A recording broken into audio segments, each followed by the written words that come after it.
हे धूल के पुत्र, आसमान में और धरती पर जो भी है वह मैंने तुम्हारे लिए बनाया है, सिवाय मानव हृदय के, जिसे मैंने अपने सौंदर्य और महिमा का निवास स्थल बनाया है।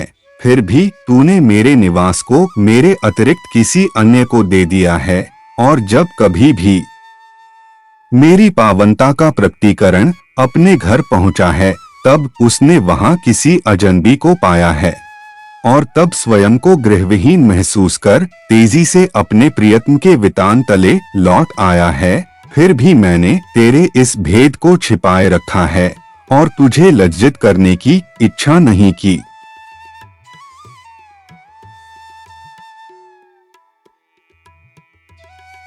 यह पवित्र लेख मनुष्य के हृदय और ईश्वर के संबंध पर गहरा प्रकाश डालता है।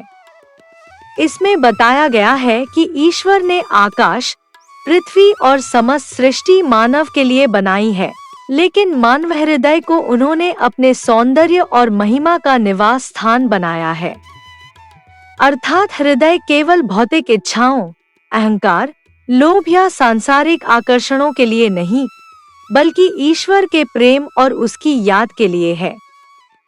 परंतु जब मनुष्य अपने हृदय में ईश्वर के स्थान पर अन्य चीजों जैसे धन, पद, स्वार्थ या दिखावे को बसा लेता है, तब ईश्वर के प्रकटीकरण को वहां एक अजनबी मिलती है।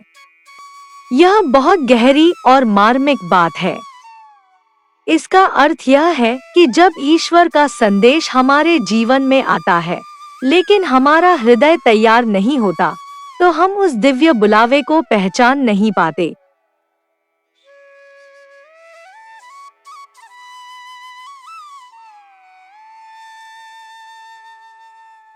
बहाई शिक्षाओं में बार बार इस बात पर जोर दिया गया है कि हृदय की शुद्धता अत्यंत आवश्यक है। बहाउल्लाह कहते हैं कि ईश्वर केवल शुद्ध और खाली हृदय में ही वास करता है। इसलिए हमें अपने हृदय को ईर्ष्या, द्वेष, अहंकार और भौतिक आसक्तियों से मुक्त करना चाहिए, ताकि उसमें ईश्वरीय प्रेम समा सके। इस निगूढ़ वचन में ईश्वर की करुणा और धैर्य भी स्पष्ट दिखाई देता है। मनुष्य की इस भूल के बावजूद ईश्वर उसे अपमानित नहीं करता, उसके दोष को छिपाए रखता है। यह हमें सिखाता है कि ईश्वर दंड देने से अधिक सुधार और प्रेम चाहता है। अंत में यह पवित्र लेख हमें आत्मचिंतन के लिए आमंत्रित करता है। क्या हमारा हृदय सच में ईश्वर का घर है, या हमने उसे किसी और के लिए सौंप दिया है? यदि हम अपने हृदय को ईश्वर के प्रेम से भर लें, तो न केवल हमारा जीवन प्रकाशमय होगा, बल्कि हम मानव एकता, सेवा और प्रेम के माध्यम बन सकेंगे, जो कि बहाई शिक्षाओं का मूल उद्देश्य है।